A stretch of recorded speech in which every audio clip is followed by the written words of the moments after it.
Welcome, everyone, to the Real Whovians cast. I am your host, Matrix Lloyd 212, and I'm with David Aston. Hello, Dave. Yeah.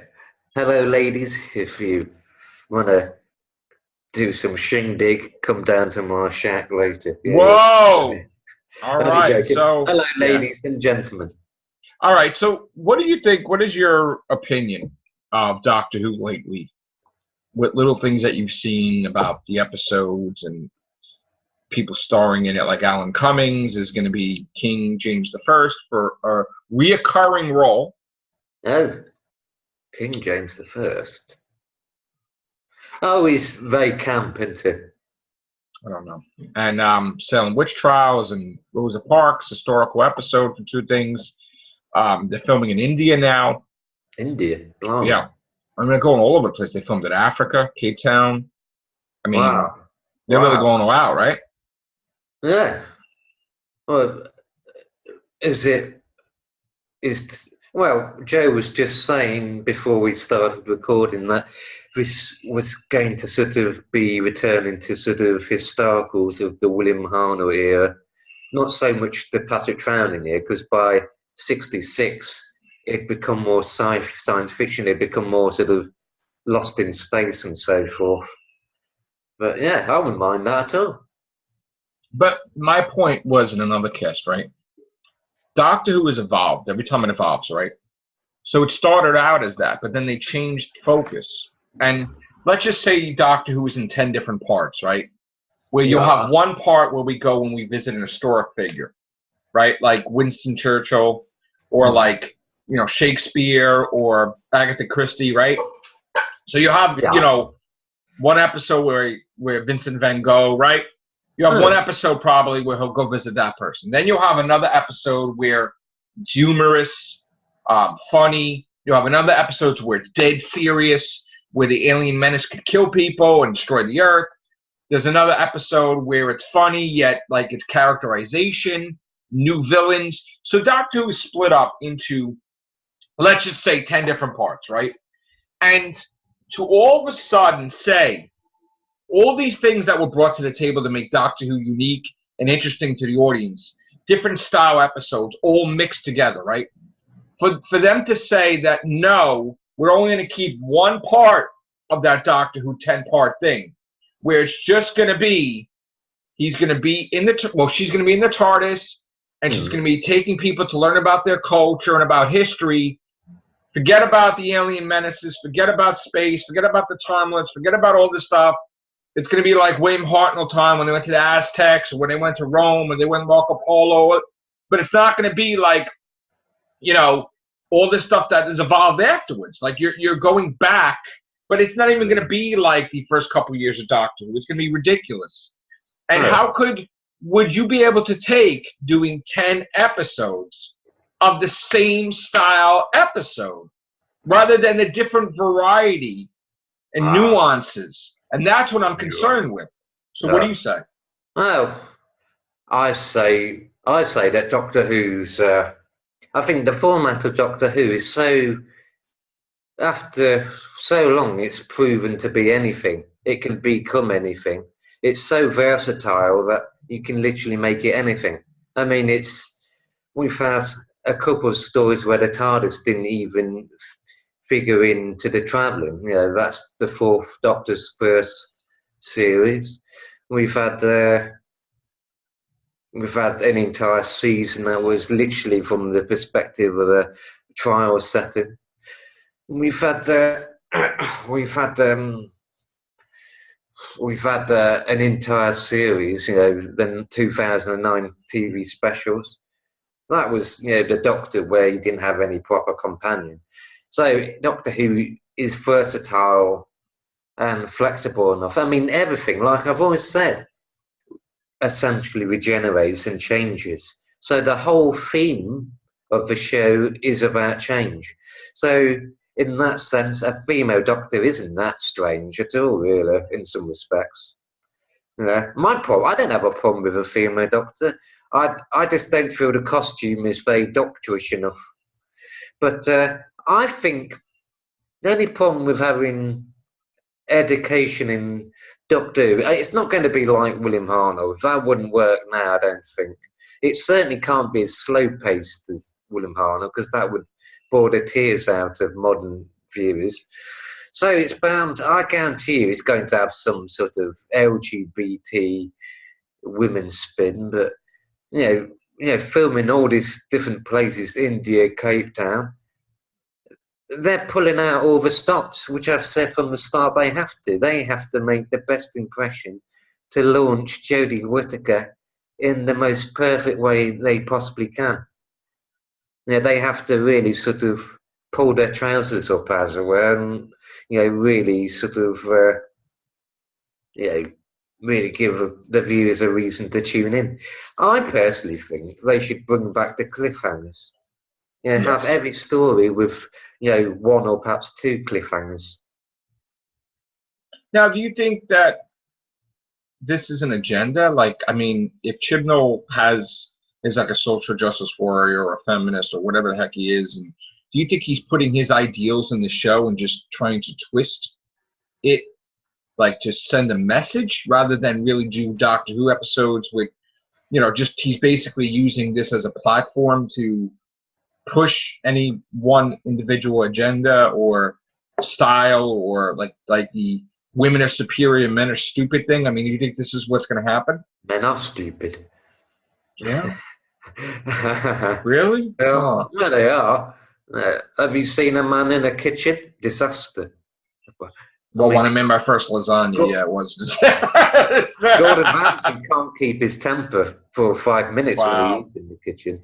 No, I don't really know very much of Chibnall. I've never seen Broadchurch. I only know that, it's a bit weird. Broadchurch, anything I know about that is the fact that it's got a weird cast that's got so many people from so many modern eras of Doctor Who that it's weird. You've got Rory. You got Arthur Darvill, David Tennant, that his lady companion is the villain in The 11th Hour. Olivia Colman, and then of course, Chibnall is continuing what Russell T Davies and Moffat did by casting a Doctor Who was someone they'd already worked with. Right. Yeah. So it all makes sense. But apart from that, I don't really know what is. I don't really know very much about him as a person, but we had a bit of an argument about this video I sent Joe. It was about the stories that he's made so far as a writer. And based on that video and based on his episodes, he needs to up his game, because there's a big difference between just writing for Doctor Who when you're writing with someone else in charge and actually being the person in charge. Well, the thing about that was the fact that I think you were under the impression that I didn't like his episodes. And I actually like his episodes. Like, we did reviews on it. I mean, Chibnall, like 42, I love that episode, like with David Tennant. I love, the only thing is, the power of 3 is kind of not the outcome we really want. I mean, it was kind of weak. But, and I even said it in the cast, I thought it was weak that he just used a sonic screwdriver and it's done. The guy's gone. But I enjoyed his episodes. I mean, sometimes there were some things that were like, slow. But the one thing I don't like is if I've seen an episode dozens of times and someone does a review and they do a review where to push their own agenda, they say false stuff just to prove a point, but then you're not proving a point, you lie. And that being with that video that you sent me, the guy said, by the end of the episode with the Silurians, everybody's alive, everybody's okay, everything's good. And I'm like, no, Rory died, he fell in the crack, he was erased from time, Amy forgot him, the whole universe forgot him, everything wasn't fine at the end of the episode, didn't even mention that. And I'm like, how could you? So he didn't, right off the bat, he didn't prove his point to me, and I was like, see. He was twisting facts a little bit, like. But I think he didn't see the episode, and in fact, if you look at his comments page, thing, people were ripping him apart because they don't think he saw the episodes either. He was just using clip notes and just saying, this episode is this. I don't think there's anything wrong with an agenda. in the Right. episode. I mean, the Sunmakers, that had an agenda. That was written because the writer was so fucked off by the tax of the UK at the time that that's what the Sunmakers was. It was based on that. But this is like a person that's sure running Doctor Vengeance Who that on hasn't it. Varos. That has turned out to be true, more or less. I mean, that's virtually predicted reality TV. Yeah, but So, I mean, agendas are kind of. I mean, here's the thing. I mean, shouldn't you just separate that stuff and just write Doctor Who and just don't write it like trying to put stuff in there? I mean, I don't know. That's just me. I don't know. Maybe I'm wrong, but I just I think when the agendas start to interfere with the story writing and equality, that's when it's a problem. Right. And if you're going to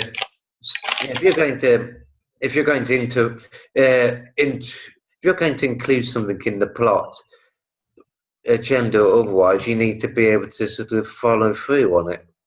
Otherwise, and that's what Moffat couldn't do. He sort of sometimes set up, plot pieces or whatever, and then sort of chickened out almost. Like he had some good ideas and then failed to sort of use them properly. Right. But Russell T Davies didn't. He seemed to have things planned out. Do you think that the BBC and Chibnall are completely 100% confident in Jodie Whittaker's ability? And if they are, why don't they have her come out on TV and have a special for her like they did with Capaldi and Matt Smith and different things? And why don't they have her interact with fans and questions like a thing like, oh, how happy are you that you rather than like just have it closed doors? Yeah. You mean like a question and answer thing? Like when Matt Smith became the Doctor, they had a whole thing. Yeah. And the same thing with Capaldi, and people were in the audience, and it's like, here I am. You mean like Russell T? You mean like John Nathan Turner in the 80s, sort of answering fans? Like Sylvester McCoy is on a talk show with Bonnie Langford. It's like, I mean, why is it all? She would get. It wouldn't be. They wouldn't allow her to go into a studio. Why? With male fans because they wouldn't want the. It's like Question Time in the UK. It's so fixed. Every single week they have 80% remainers, and there's been instances where they've had people clearly planted in the audience. Okay. So, but isn't that not genuine then? By doing that, I mean, shouldn't you have an objective opinion? Shouldn't you want to have a 10 out of 10 club? Where people don't agree with you, wouldn't it be more interesting and different perspective to see? They would try and control it, and that's the problem. It's like reality TV. It's such a rubbish. It's nothing reality about it because reality can't be controlled. You can't determine whether is the person being asked questions going to be able to back themselves up if they're asked a difficult question. Wouldn't you want to know what they have that? But it'd be in a way it'd be silly because it would, if you made yourself out to be a fool, it would be the worst PR. But wouldn't you want to, like, people would ask questions to Matt Smith and Peter Capaldi and everything, right? And it's a comfortable setting. Wouldn't you want to ask Jodie Whittaker questions like how long does she expect to be the Doctor? Because the biggest thing that we heard was that we just heard, and Alan Cummings basically leaked it. Now, before he leaked this thing, we knew about it on the Whovians cast, and we talked about it. Yeah. But Alan Cummings was asked to be the Doctor. No, he was. Before she was asked to be the Doctor. And he said no when he found out that they're still spending 10 months to film because he would sacrifice millions of dollars that he can make a year and The Good Wife and all these other shows that he does. Because 10 months he's locked in to make thousands. Another actor has been turned off. This is the reason why audience and Joe and everybody, why even when they have asked a black actor and women in the past, they've said no. Mates, this is some. They like to play it as gender arrays. They like to single down things nowadays as being explained away by gender discrimination or racial discrimination. But simple fact is, no actor who wants a career that's flexible enough to do different things is going to want to film something for 10 months, because that will literally handcuff them to one thing and one thing only. It's a death knell for some actors. Isn't it an embarrassing low pay rate now that they don't change the pay rate and they keep it at like $275,000 or something? That what doesn't it go up every year? I mean, like, why does it have to be so low?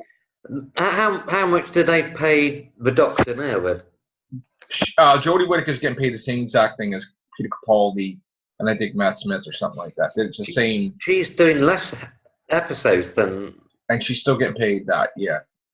So if anything, she's getting paid more technically, maybe. He's been discriminated against. Yeah. Well, he was age discriminated. That's another thing that. Yeah. And the story that came out too is that Christopher Eccleston, because he didn't want to stay on as Doctor Who because he had a disagreement with whether it be Russell T Davies or whatever, whatever the whoever it was, they blackballed him. He just came out in a story and he said that his agent told him to flee the country because the BBC was going to destroy his career. Now, this just came out, okay? Where did this come from? Just came out, right? He came out and said it just now, right? Last couple of days. Now, I just got... Who said it, though? Christopher Eccleston. He said it himself. Yes. They said if he didn't... Like, because he didn't want to stay in the role as the Doctor. They wouldn't give him any roles for the BBC. They blackballed his career. It forced him to take roles like G.I. Joe and Thor 2, which he hated. Like, he didn't really want to do, but he needed the money. He said it. He took these roles because he needed the money. But he has said he, like the one in 4-2, he did say that was only for the money. Right, and then he was going to come back to Doctor Who. Yeah. But then when he found out that they were going to have him be the one to push the button and kill billions of Time Lords and kids and women, he's like, hell no, that's not me. So then they gave it to John Hurt. But the thing was, they put it out like he hated Doctor Who. There was all these stories. Even Moffat made it like sound, like very quietly, that he's not really, he thinks who the hell he is. He's above act. He's a big actor, and he's a Doctor Who's below him. He don't like Doctor Who. But yet, he's going to eat dinner with his wife in a restaurant. And the guy asked him, listen, I'm going to propose to my girlfriend here. Could you play the part of the Doctor for me and help me out? And he's like, absolutely. And it's just, he wasn't getting paid to do that. He was just being the Doctor, like, and it was like, wow, he loves Doctor Who. And then they put out an article, no, he loves Doctor Who. People just lying and blackballing him. And I just got this confirmed with one of my sources that supposedly is in the BBC, that yes, it is true. The BBC did blackball him. So Christopher Eccleston said in an interview then he was blackballed on purpose. And it's a bit ridiculous just because an actor said no to another series. Well, look what happened with Capaldi. Schnell. No, but look what happened with Capaldi. Capaldi said, I want to be a doctor for 10 years. And then all of a sudden they told him, we want you out. We want a new doctor. And he's like, yeah, I'm leaving the show. Remember that? It was like so weird. It was like, why did Capaldi leave then? Because they wanted him out. So he tried to say, yeah, I'm leaving. It's time. It wasn't time, but he was being nice. None of us, male, I guarantee you, male or female fans, we all wanted him to stay longer. Of course we did. But the thing is, he was being nice with the BBC because he didn't want to be blackballed. Whatever you say, okay, whatever you say. BBC, greatest thing ever, man. BBC, yes. Thumbs up, I'm leaving the show because I want to. And that's all bullcrap. It's like the hell with the BBC because look what they doing to him. Age discrimination. So now you have a dark spot on Doctor Who history. They have been so lucky, from David Tennant onwards, Matt Smith, Peter Capaldi, John Hurt, they've been so lucky with the actors. And every time, with Matt Smith, I feel that the scheduling, the constant interruption of the series, that damaged the show, when it was split in half because of the Olympics. And then with Capaldi, having to wait a gap in series. Well, Matt Smith, they gave her a raise, Jenna Louise Coleman, and we signed her before they asked him to stay on. They're more concerned with Jenna Louise Coleman signing on than Matt Smith. They were looking to throw money towards her, but not really to him. They didn't give him a good raise. to They stay. should be treating the doctor as the most biggest priority, for fuck's sake. And it gets reversed now where people coming out in the story saying they were mad that Matt Smith got paid more money in the Crown than the person that played the Queen. But my argument with that is that he's known. If you get paid by experience, all right, Yeah. he's known. She wasn't known. I understand this whole women's men's equality thing, but whatever happened to working and proving yourself and then getting paid? Why does it have to be, oh, she's playing the Queen, she's got to get paid the most money? Yeah. Like, she didn't even prove herself. Got paid more money than the actress that played in the Crown. Matt Smith would have been paid more because, like in any film or TV show, you're going to pay. It's like Graham Norton or Ellen DeGeneres in your country. They get paid what Ellen DeGeneres gets paid what she does because she has proven over a long period of time. Thank you. Ellen DeGeneres is paid what she's paid because she has proven consistency. But fuck it. Ellen DeGeneres or anybody who's been in show business for 20 years, as long as her, has proven consistently that she can, make it worthwhile what they pay her by how many people tune in, how much merchandise is shifted, etc. She's worth the money. The revenue they make back on their investment. That's why Matt Smith gets paid. That's why one actor gets their face bigger on a poster compared to somebody else. But not no more. Now they want it to be. And it's also why the same actor gets their face bigger on a poster in the US might have their poster smaller in a different country because they're known better in another country than the other. Yes. It's how much money you make in return money. After they spent money on you, it's how much money you make in the return profit, how much profile you have, how much high your status is, how much in viewers you get people to tune in. Yes, and the same applies when a big actor decides to leave. The viewers will decline. Yeah. It's like Kevin Spacey, he's no longer on the show, but I guarantee you that show, House of Cards, won't last long without him. No, that'll be over. Yeah, I agree. It's nothing to do with gender. It's all to do with recognisability, about money, and basically about bankability. Sorry to break it to you, but gender has nothing to do with making money. You prove yourself, you'll get the pay. You don't prove yourself, you shouldn't get the pay.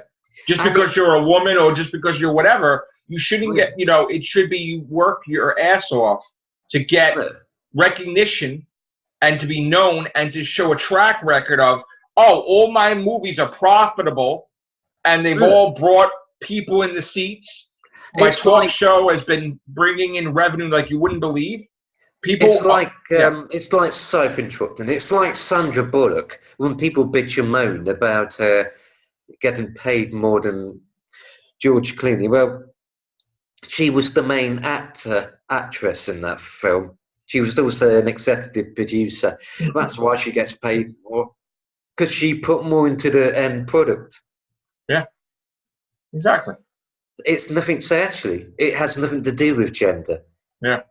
But not now. Now people are trying to change the whole dynamic of it, and they're going to ruin the whole Hollywood thing because this whole movement. But meanwhile, what if you get people that suck and they're going to get paid that? It's like, wow. And that's what I'm talking about. It's like using that argument, we should start paying. Using that argument, we should start paying.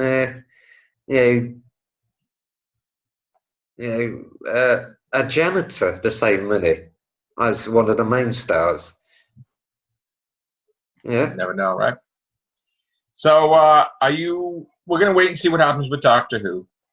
And it's going to be in October. And hopefully, Jodie Whittaker blows it out of the park. And hopefully it's also the writing, too, that's amazing as well as Jodie Whittaker. Because, again, if she has a bad writer doing stuff for her, that's going to be a problem. So Jodie Whittaker is basically the ultimate scapegoat.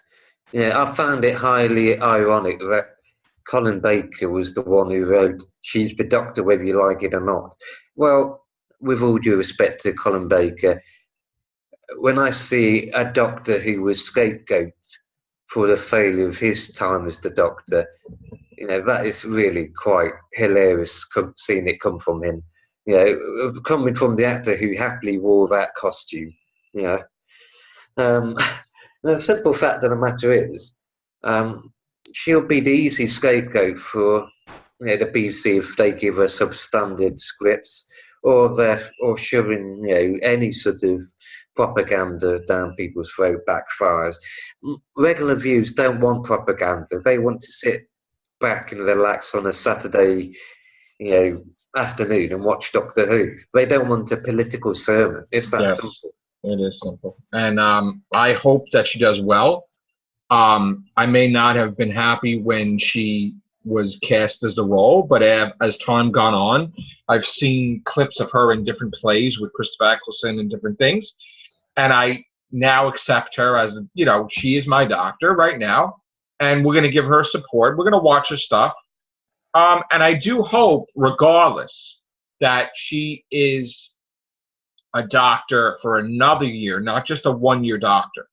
Because I don't want it to be that she's a one-year Doctor and then she paves the way for diversity, where the next Doctor is a woman, Indian descent, and then an Asian, then an African American, or an African Doctor, but all women. Like I've heard something recently, and this is a rumor coming from someone that's connected to all this. And they said basically that the plan is for the Doctor to be a woman for a long, long time, and not necessarily with Jodie Whittaker. Like, that is the plan why the logo is like that, because it's beyond the 13th Doctor. It's the 14th, it's the 15th, it's the 16th. She's going to stay a woman for a while she knows it. That's not how it should work. It should be based on who's the perfect fit for the role. Thank you. Yeah, if the next person who's the perfect fit for the role is a man or woman, yes, then they should get the job. I agree, but they're not going to do it that way, though. These people only think in tunnel vision. They always think a gender tunnel vision. First off, no women might want to do it. They might see how Jodie Whittaker was treated by the BBC and say, no, thank you. But they might look at what it did to her career, after doing just one series, and say no, thank you. But I guarantee you, as soon as she wants more money, just like the other Doctors, presumably, the BBC will try and find a way to get rid of her. Well, the other thing was that we could be a situation where Chibnall does get 5 Doctors for his 5 years because they're all one-year Doctors. Now, I hope that's not the case. I hope that, we don't go for track record where I do the roast writing for the Doctors that have more Doctors than anybody else. I hope that no matter what, I want Jodie Whittaker to have 2 seasons, even though I didn't even see her yet, because I want for her to evolve. And as you do episodes, you grow more and more and more, and you gain more experience, and you get a different Doctor the second year than the first year. I do want to see her evolve. And even if I don't like the episodes, I want to see her 2 years minimum. Minimum. I don't think we should ever have a thing where a Doctor has 1 year. Never again. 2 years minimum. That's the thing we have to have. So hopefully. Well, the executive producer said in Doctor Who magazine that they want to. Actually, I'll get the magazine now. I'll be back. Okay. So that's the whole thing. It's like, I really want whoever's in the role more than 1 year. Like, I mean, that Christopher Eccleston thing, I would love to have him another year, but we didn't get that for reasons that were, not really completely revealed yet. But I would not want to have a Doctor that's only a year anymore. And it worked out for Christopher Eccleston because it worked out with David Tennant. This is the latest Doctor Who magazine. Yes. And we don't even have that here yet, by the way. That's the new logo that you love so much. Yeah, I know. and this is what Matt Stevens, the new executive producer, on the front he says, "We're trying to retain the mystery." And in this magazine, you've got an interview with Michelle Gomez. You've got a look at how the logo was put together. Interview with Missy. Yeah. So Matt Stevens is working alongside Chris Jewell to bring Series 11 to the screen. Although he's the show's new executive producer, this isn't the first time Matt has worked on Doctor Who. I think this.